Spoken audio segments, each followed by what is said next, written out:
Lito, M6 accusé d'avoir quasiment déprogrammé un reportage de Capital, c'est ça? Oui, un sujet qui était consacré à Free Mobile, qui devait théoriquement faire ce mois-ci. Et puis, apparemment, sous pression de Free Mobile, la direction d'M6 aurait décidé de ne plus programmer, carrément annuler ce reportage. Du coup, il y a 57 journalistes et Red Chef de la chaîne qui ont fait une pétition qu'ils ont envoyée à la direction d'M6 pour s'en plaindre.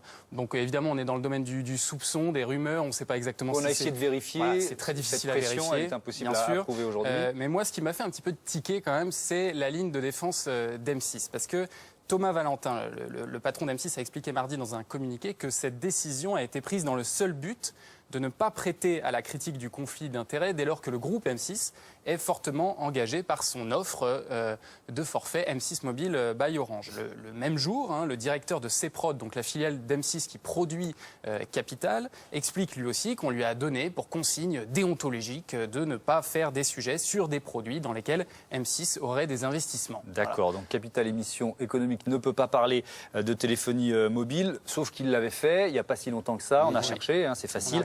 Avril 2011, sujet intitulé « Télécom, ils ont décidé de faire baisser les prix ». Je pense que voilà, la question du conflit d'intérêts, elle était déjà posée. Il y a aussi des reportages qui ont été faits dans l'émission 100% Mag. Et puis si on pousse la logique, on imagine beaucoup d'autres thèmes sur lesquels Capital aurait du mal à enquêter, c'est ça? C'est ça le problème, parce que ça veut dire aussi qu'ils ne peuvent pas parler des banques, puisque M6 est engagé avec sa carte Mosaïque.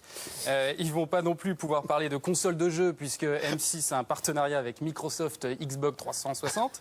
On évitera aussi bien sûr l'industrie de la musique, puisque M6 Interaction sort régulièrement des disques comme par exemple celui de Nolwenn. Rien non plus sur les produits électroménagers ou high-tech, désolé Capital, puisque M6 a racheté MrGoodDeal.com. Et cela va sans dire qu'on ne parlera pas de foot, puisque les Girondins de Bordeaux appartiennent, comme vous le savez, à M6. Que va faire Thomas Soto? J'ai regardé, en fait, avec toutes les diversifications du groupe M6, Capital peut encore traiter des filtres à huile et des cocos de Paimpol.